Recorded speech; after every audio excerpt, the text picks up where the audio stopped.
Welcome into Steelers Talk Yinzers. My name is Jack Sperry. Happy Selection Sunday. It's going to be a great day of college basketball. But before you get into the games today and fill out your bracket, let's talk a little bit about the Pittsburgh Steelers. And I have my 5th edition of the Steelers mock draft here this offseason. We did a pre-combine edition. Now we're going to do a post-combine edition. Can't wait to share it with you guys. But before I get into today's mock draft, I had a conversation with my bosses this week, and we've done quite a few Steelers mock drafts on the channel already. They told me that if we don't get up to 500 likes on this video, we can't do another mock draft for the rest of the offseason. So if you want to get more Steelers mock drafts here on the show, make your voices heard right now by clicking that thumbs up icon and like today's video.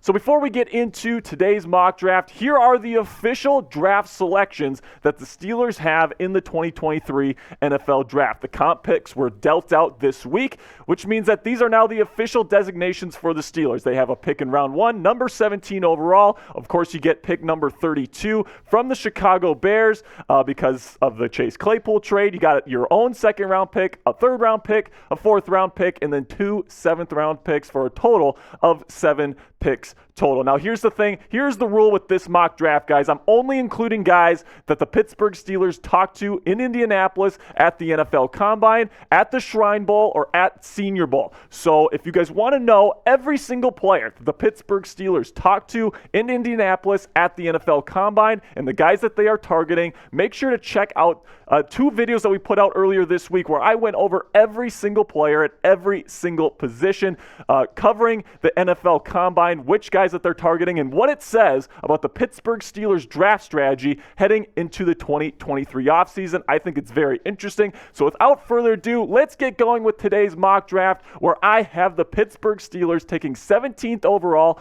offensive tackle Broderick Jones from the University of Georgia. Now, what's very interesting about the Steelers and the guys that they met with on the offensive line is that they met with guys that are really the high-end prospects, right? They met with Broderick Jones. They met with Peter Skoronski. They met with Paris Johnson Jr. And Broderick Jones is the type of guy that's going to be a mauler in the run game. He's a former 5-star prospect coming out of high school, guys. He's 6'4", 310 pounds. He's got long arms. He's got great athleticism. He's one of those blue-chip offensive tackle prospects that you see in this year's draft class. And if you take a look at all the guys that the Steelers met with in Indianapolis in the first round, okay, they met with some receivers, which was very interesting, in Addison, Smith-Njigba, and Flowers, first-round prospects. Then they also met with Michael Mayer, the tight end from Notre Dame, Brian Brzee, Nolan Smith from Georgia, Lucas Van Ness, and Deontay Banks. All these guys could go in the first round, but here are the top 5 names that I think the Steelers are really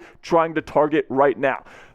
What's really interesting is that the top guys that they met with at the offensive tackle position were those guys that are at the top of the draft: Peter Skoronski, Paris Johnson Jr., and Broderick Jones. Those were the only 3 tackles that had formal meetings with the Steelers, and that tells me that the Steelers are targeting offensive tackle early on in this draft. If one of these guys falls to them at number 17, expect the Steelers to take a tackle. In this scenario, I have Skoronski and Johnson going ahead of the Steelers pick at number 17, but Jones falls to them at 17, so I have them taking Jones here in round 1. But if all 3 tackles are taken, Joey Porter Jr. from Penn State is a fan favorite, somebody that grew up with Mike Tomlin's kids and is built specifically for the Pittsburgh Steelers defense. And then Brian Branch, if the Steelers don't bring back Cam Sutton or Terrell Edmunds this offseason, Brian Branch can really fill in that role. He's a Swiss Army knife, very versatile defensive back, can play safety, can play nickelback, can even play outside corner for you if you want. Imagine having Brian Branch and Minkah Fitzpatrick, 2 of some of the most versatile weapons, chess pieces on defense in the National Football League. These are the 5 guys that I really think are going to be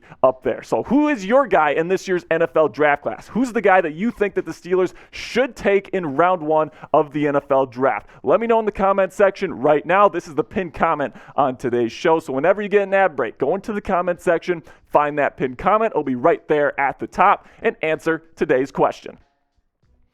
In round 2, at the top of day 2 here, pick number 32, I have the Steelers taking inside linebacker Jack Campbell out of the University of Iowa. And I'm not going to lie to you guys, when I watch this guy on film, he doesn't look super fast or athletic. He definitely has limitations physically.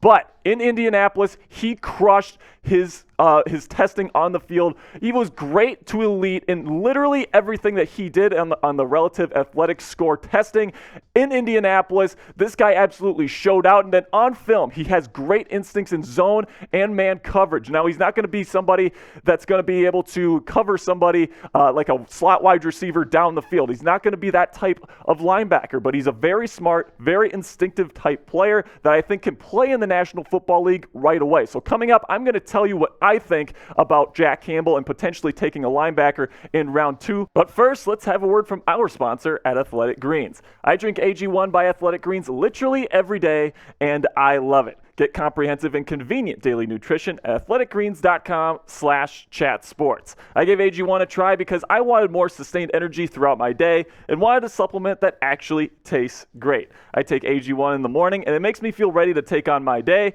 AG1 combines all of your key health products in one convenient and tasty beverage. And in my line of work, guys, sometimes you have to put in those long hours. So AG1 helps me feel energized and sharp so I can be at my best no matter how busy my schedule gets. Covering my nutritional basis for the day literally couldn't be any easier, which is why I trust Athletic Greens. I just mix 1 small scoop of AG1 with 12 ounces of water and drink it first thing each morning.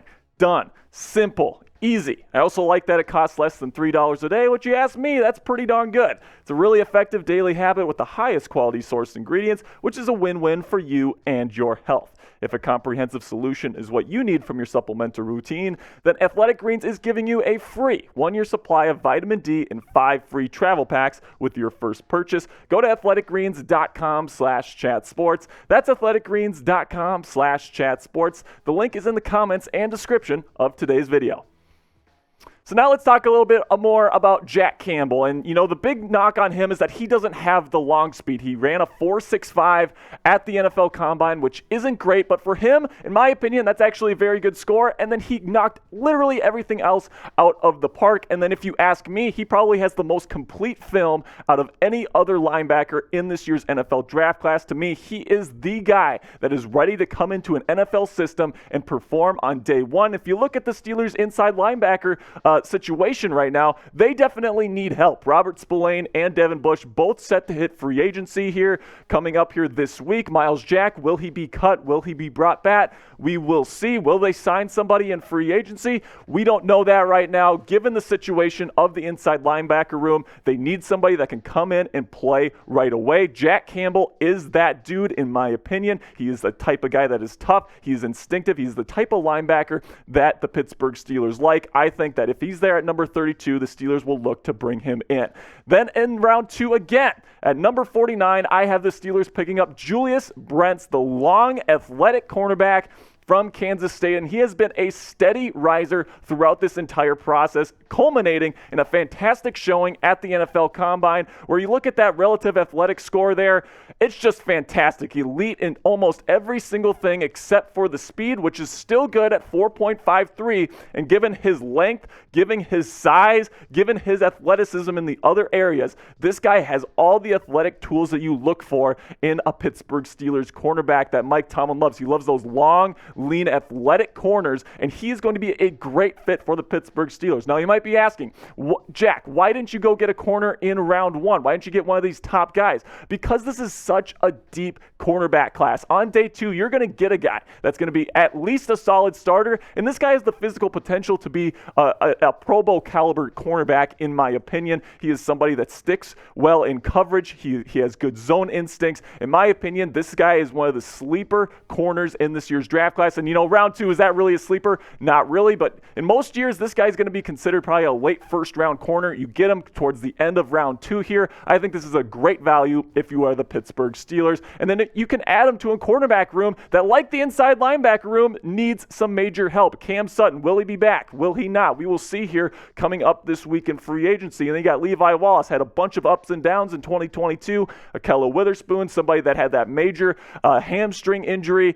Is he going to have that same speed that he used to have? We will see on that. Will he get cut? Plain simply, the cornerback room is going to look a lot different for the Pittsburgh Steelers in 2023, so expect them to take a cornerback by the end of day 2. So let me know what cornerback you want the Steelers to take in the NFL draft. Do you want Joey Porter Jr.? Do you want Kelly Ringo? Do you want Christian Gonzalez? Who is the guy that you really like in this year's draft class? There's a bunch of names to choose from. Let me know who your guy is in the comments section right now.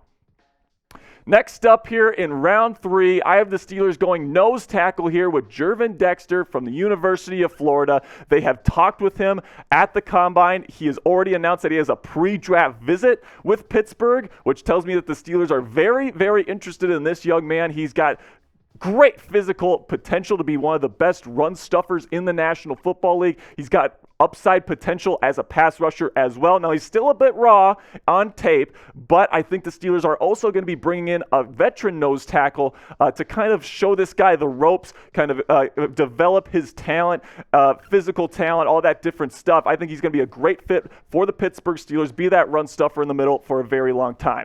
Next up here in round 4, I'm not sure if Darnell Washington is going to be here in round 4, but I'm kind of banking on the positional value of tight end, kind of moving him down the list here into round 4. Now, Darnell Washington, somebody I think the Steelers are going to be very interested in bringing in, especially if they don't re-sign Zach Gentry. Right now, you got Pat Freiermuth and you got Connor Heyward, two kind of smaller tight ends, guys that are pass-catching tight ends. You need somebody, if you're Matt Canada and you're trying to establish a power run game, you need that tight end that can be a great run blocker, and Darnell Washington can be that for you. Last year, it was Zach Gentry that was that run-blocking type tight end. Pat Freiermuth is one of the best receiving tight ends in the National Football League. And Darnell Washington, in my opinion, can do both and can fill that role nicely alongside Pat Freiermuth. Replace Zach Gentry there as that tight end number 2. Somebody that's 6'7". You know, he's got the frame to be an offensive tackle if you want. He's got great blocking technique. He's somebody that even if you want to, you can keep him in there in those big sets,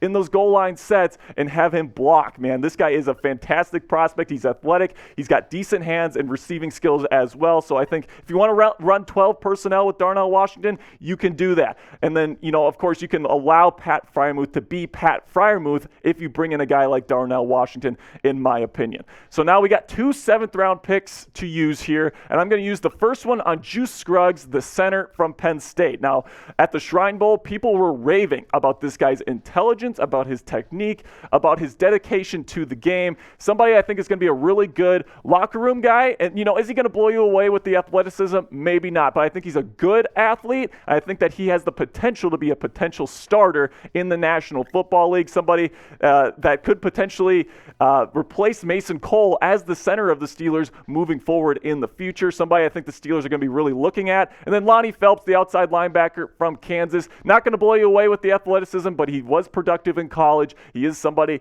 that the Steelers are looking at.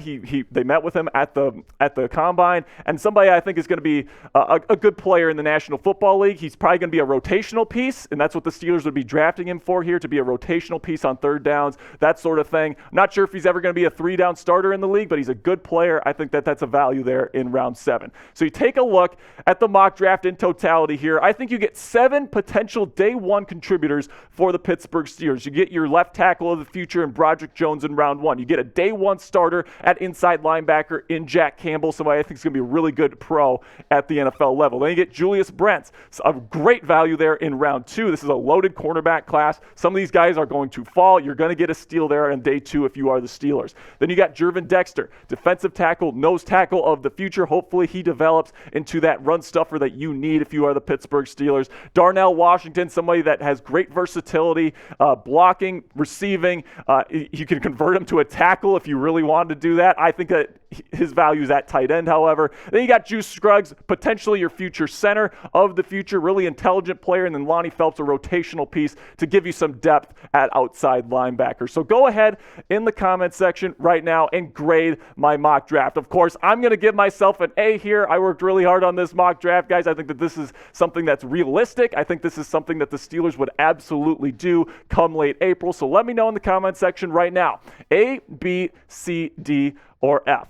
All right, guys, we talked about the NFL draft today, but NFL free agency is finally here, and breaking news is going to happen. So if you're a Steelers fan, the best way to keep up with all the big moves that the Steelers make this offseason is to subscribe and turn on your notifications. Here at Steelers Talk, we provide premium Steelers content here on YouTube, 100% free of charge every single day. Now, if this is your first time watching, I definitely hope it's not the last. This channel has grown by over 25% since I took over just a couple of months ago. And let me tell you guys, that doesn't happen by accident. We are the fastest growing Steelers channel here on YouTube right now. And right now is the best time to get in on the action because NFL free agency is the time when all the big stories hit, all the big news is happening, and all the big moves are made. So if you give me a shot here and you subscribe to the channel for a week, I promise you guys, the only regret that you will have is that you didn't subscribe sooner. Sound fair enough?